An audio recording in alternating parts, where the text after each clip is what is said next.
Differentiation. ये बहुत easy है, मैथ्स में आप और इनको डिटेल में पढ़ेंगे। इसको हिंदी में बोलते हैं अवकलन, और इधर हम पढ़ेंगे इंटीग्रेशन, और इसको हम बोलते हैं समाकलन। अभी फिजिक्स में जितना यूज आएगा हम उतनी बात कर रहे हैं, जब हमें और एक्स्ट्रा फॉर्मूलाज की जरूरत पड़ेगी तो हम और लिख लेंगे। तो फिलहाल हम बात करते हैं अवकलन क्या होता है। जैसे कि इसके नाम से पता लग रहा है डिफरेंशिएशन, इसका मतलब ये दो चीजों से बनकर बना है, डिफरेंस प्लस डिवीजन। जैसे मल्टीप्लाई और डिवाइड दो गणित के ऑपरेशन होते हैं, दो प्रक्रियाएं होती हैं, तो एक दूसरे के उल्टी होती हैं। अगर किसी भी डिजिट को 2 से डिवाइड करोगे और फिर उसको 2 से मल्टीप्लाई कर दो तो वो सेम ही रहती है। जैसे x है, x को पहले आप 2 से मल्टीप्लाई कर दो और फिर 2 से डिवाइड भी कर दो, तो ये x ही तो रहेगा। तो ये इसका मतलब क्या है, मल्टीप्लाई करना और फिर डिवाइड करना तो रिवर्स हो जाता है। मल्टीप्लाई का रिवर्स क्या है, डिवाइड। वैसे ही इंटीग्रेशन और डिफरेंशिएशन रिवर्स प्रोसेस है। अगर किसी वैल्यू को आप इंटीग्रेट करेंगे और फिर उसको वापस से डिफरेंशिएट कर देंगे तो ओरिजिनल वैल्यू मिल जाएगी। तो इसमें इसका उल्टा है। इसका उल्टा का मतलब पहले क्या है, डिवीजन की जगह यहां क्या आएगा, मल्टीप्लाई, मल्टीप्लीकेशन, और फिर क्या आएगा, डिफरेंस की जगह क्या आएगा यहां, एडिशन। तो डिफरेंस मतलब अंतर, डिवीजन मतलब भाग, और मल्टीप्लीकेशन गुणा, और एडिशन मतलब योग। तो ये दो प्रक्रियाओं का, गणितीय प्रक्रियाओं का एक तरह से कॉम्बिनेशन है। डिफरेंशिएशन के हम कुछ फॉर्मूलाज पढ़ लेते हैं, और इसको पहले तो इसको पढ़ेंगे कैसे। जैसे dy/dx लिखा हुआ है, dy/dx, इसको पढ़ने का क्या तरीका है, differentiation of y with respect to x। Differentiation of y with respect to x। किसका डिफरेंशिएशन कर रहे हैं, y का। किसके रेस्पेक्ट में कर रहे हैं, x के रेस्पेक्ट। हिंदी में कैसे पढ़ेंगे, y का x के सापेक्ष अवकलन, y का x के सापेक्ष अवकलन। इसी तरह यहां जो ये s जैसा एक चिन्ह बनाते हैं, इसको बोलते हैं समाकलन। और इसमें अगर हमने लिख दिया y dx, y कोई भी फलन हो सकता है, कोई भी फंक्शन हो सकता है x का, और तो इसको हम क्या पढ़ते हैं, इसको पढ़ते हैं integration of y, integration of y with respect to x। तो y का x के सापेक्ष समाकलन। अब कुछ हम यहां फॉर्मूले पढ़ लेते हैं, और वो फॉर्मूले हमारे फिजिक्स के हिसाब से सफिशिएंट होंगे। तो पहला फॉर्मूला हम पढ़ लेते हैं कि x की पावर n का समाकलन या x की पावर n का डिफरेंशिएशन क्या होता है। तो पावर को पहले लिखेंगे आगे, और पावर में से एक माइनस कर देंगे। Very easy formula.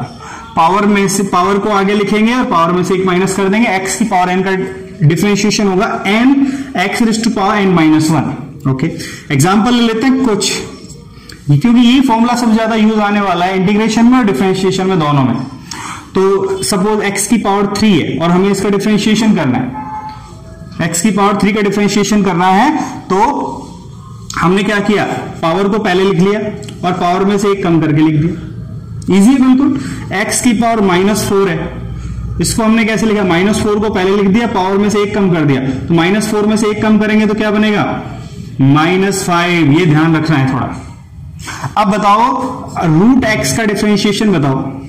Root x का मतलब क्या है, रूट x का मतलब है x की पावर 1/2, यही तो है रूट x। तो इसका डिफरेंशिएशन क्या होगा, 1/2 को पहले लिख देंगे और 1/2 में से -1 कर देंगे। तो ये हो गया 1/2 x की पावर -1/2। x की पावर -1 अपॉन इसको हम लिख सकते हैं 2 रूट x, नीचे आके +1/2 हो जाएगा। 1/2 का मतलब तो √2 होता है, रूट होता है ना। तो ये इस तरह से हम कैलकुलेशन कर सकते हैं। तो ये कुछ एग्जांपल है जो ये इसको हेल्प करेगा आपकी, और सबसे ज्यादा ये यूज होने वाले हैं। तो आप इनको ध्यान रख लो, बड़ा इजी फॉर्मूला है। पावर को पहले लिख दो और एक कम कर दो, -1 कर दो। पावर को पहले लिख दो, -1 कर दो। -4 है, पावर को पहले लिख दो फिर -1 कर दो। इजी है इंटीग्रेशन और डिफरेंशिएशन। हमारे जो यूज आएगा अभी इतना बहुत है, सफिशिएंट है। अच्छा, सेकंड है, अगर साइन x है तो उसका डिफरेंशिएशन होता है cos x। अगर cos x है तो उसका डिफरेंशिएशन होता है -sin x। ये कुछ याद रखने वाली चीजें, बाकी सारा तो इससे हो जाएगा।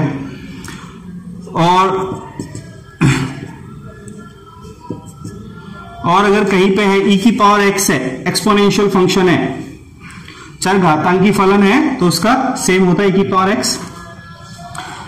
और अगर कहीं पे log x है तो उसका होता है 1/x।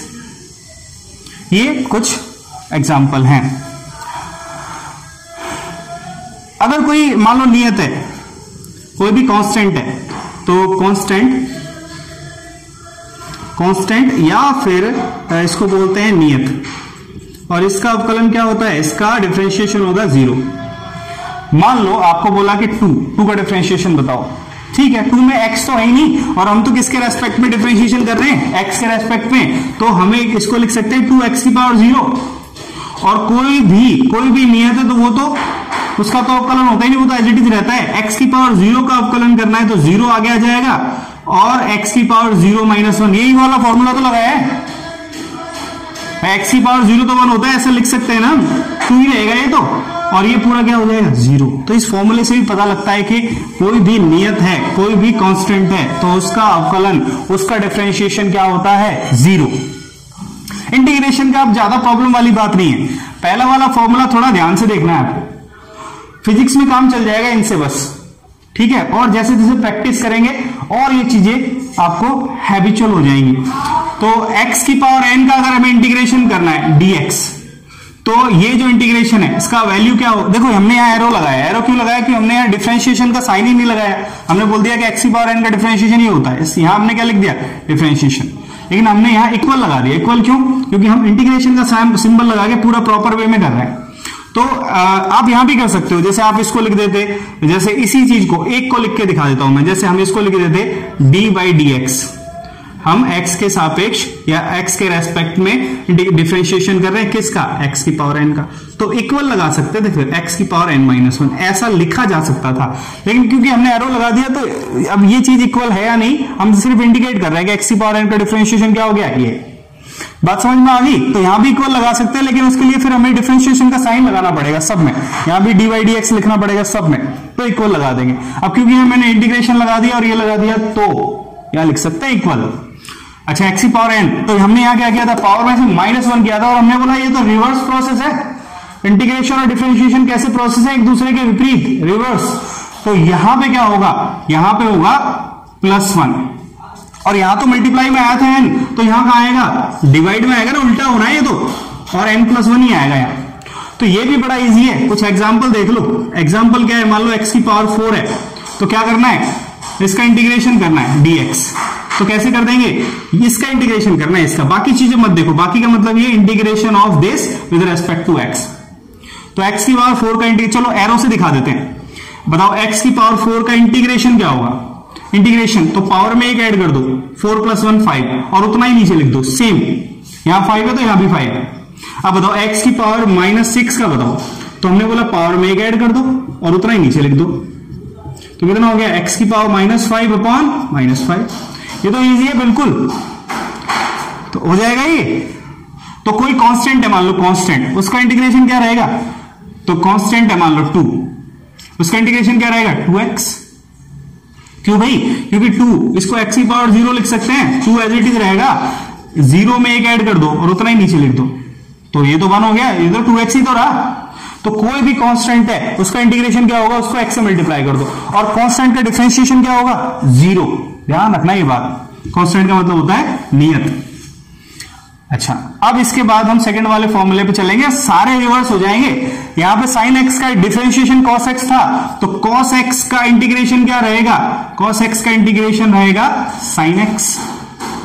अच्छा, यहां पे ये माइनस को छोड़ रहे हैं, sin x, अच्छा cos x का डिफरेंशिएशन -sin x, तो sin x का इंटीग्रेशन, ये माइनस को इधर ले जाएंगे, तो sin x का इंटीग्रेशन क्या रहेगा, -cos x।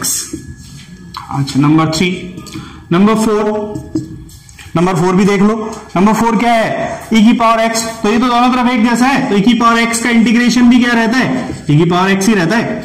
Number 5 log x, तो यहां उल्टा चलेंगे, 1/x का इंटीग्रेशन क्या रहेगा log x। तो आपको दो अलग अलग फॉर्मूले याद रखने की जरूरत है क्या, यही याद रख लो, और जब इंटीग्रेशन की बात है तो रिवर्स करके देख लेंगे। नंबर 6, अभी बताओ कांस्टेंट या नियत, इसका इंटीग्रेशन क्या होता है?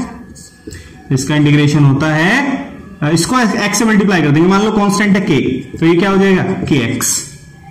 ये बात ध्यान रहेगी, इंपॉर्टेंट चीज है, फिजिक्स में बहुत काम आएगी। मेन जो फॉर्मूला है वो x की पावर n वाला ध्यान रखना है आपको, बाकी फॉर्मूले तो मैथ्स में यूज होंगे या बहुत कम यूज होंगे, तो अभी ये फॉर्मूला आपको स्पेशली ध्यान रखना है। फिजिक्स में क्या काम आने वाला है, तो अभी अभी हमने देखा, क्या देखा, अब इसको ऊपर वाले को रफ कर देता हूं, ठीक है ना। फिजिक्स में हमने क्या देखा? फिजिक्स में हमने ये देखा कि जो वेग है या वेलोसिटी है वो होता है ताक्षणिक tx/dt। ऐसे ही अब हम आगे पढ़ेंगे त्वरण। त्वरण होता है क्या? वेग में परिवर्तन बटे समय। एक्सेलरेशन होता है change in velocity upon time interval. तो चेंज, जो स्मॉल चेंज होता है, जो हमने पढ़ा था इंस्टेंटेनियस, ताक्षणिक, उसको ऐसे दर्शाते हैं। dx का मतलब small change in displacement, dt का मतलब स्मॉल चेंज इन टाइम, ऐसा। तो हमें क्या दिख रहा है कि जब x का मतलब किसका? डिस्प्लेसमेंट का, विस्थापन का अगर अवकलन करेंगे समय के सापेक्ष तो वेग निकल जाएगा। इसी तरह से अगर वेग का अवकलन कर दिया समय के सापेक्ष तो त्वरण आ जाएगा। तो अगर आपके पास x है और आपके पास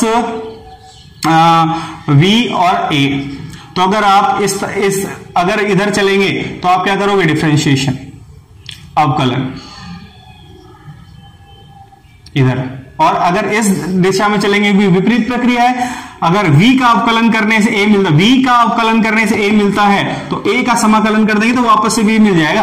अच्छा, ये विपरीत प्रक्रिया को भी एक एग्जांपल समझ लेते हैं। मान लो हमारे पास x² है, पहले इसका क्या कर दो? पहले इसका कर दो अवकलन, तो पावर को आगे लिख लिया, एक कम कर दिया, 2x।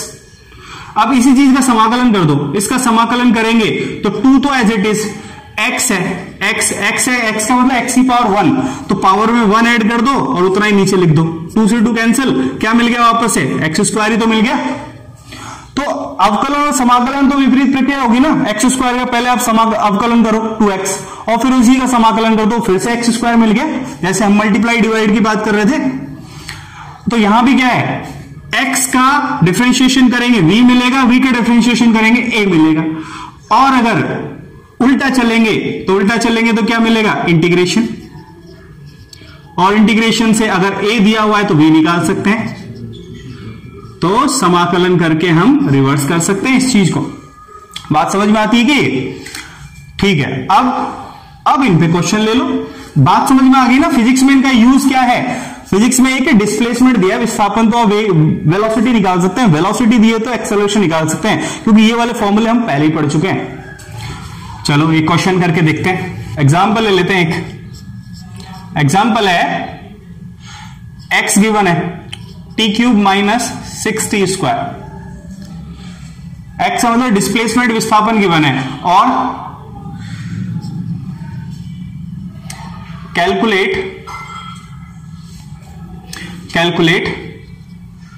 the velocity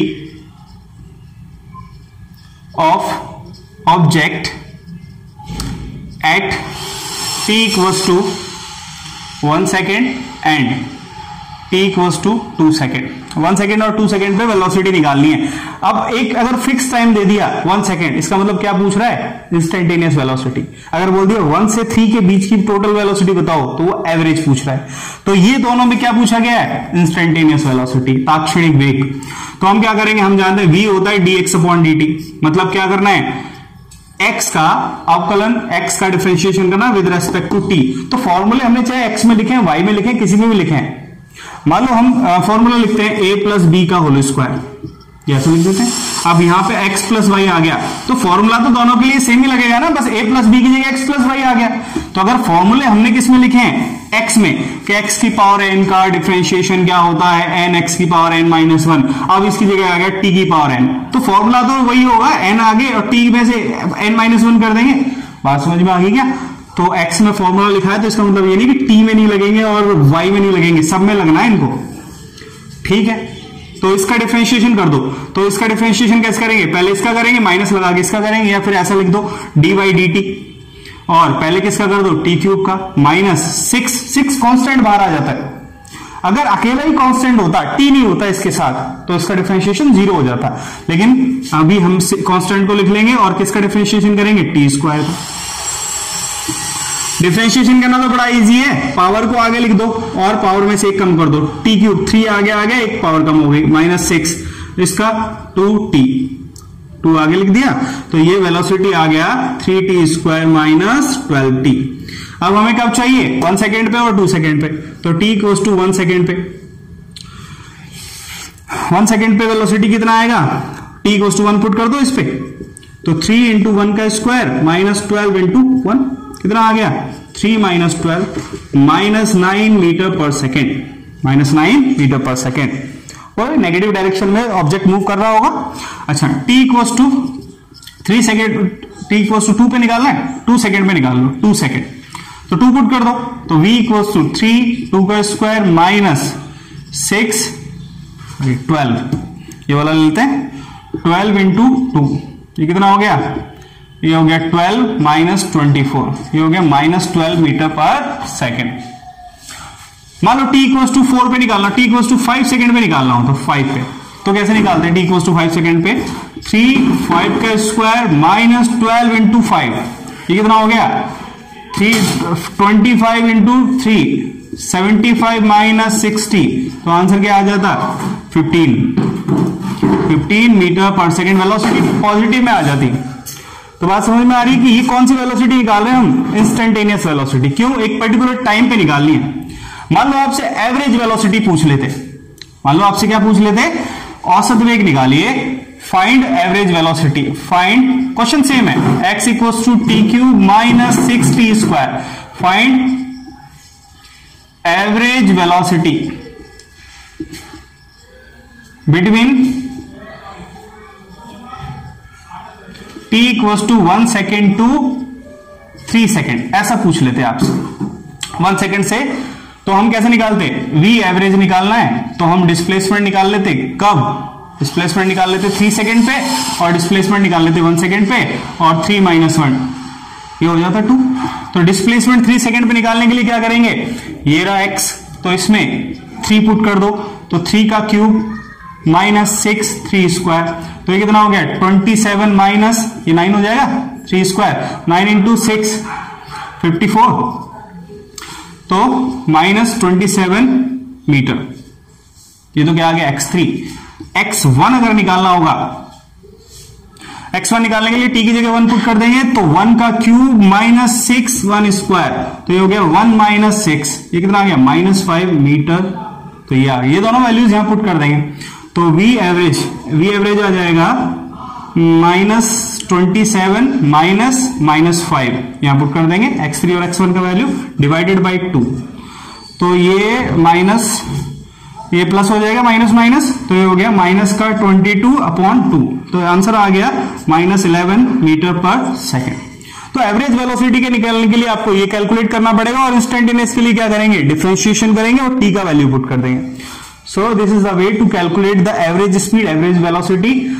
इस तरह से हम ताक्षणिक वेग, ताक्षणिक समय, ताक्षणिक चाल निकाल सकते हैं, और औसत वेग, औसत चाल निकाल सकते हैं। ठीक है स्टूडेंट।